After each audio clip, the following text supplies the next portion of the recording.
The first time when we came to Finland, it was summer of 2004. But then everyone in India, when we started, they only spoke about the cold and winter in Finland, and no one spoke about the sun and warmth in Finland.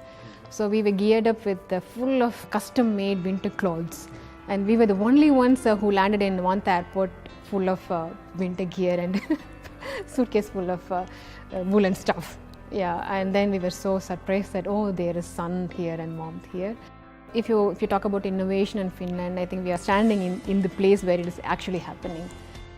I was recruited for the leadership support services in last autumn to take care of all our strategic partnership building activities.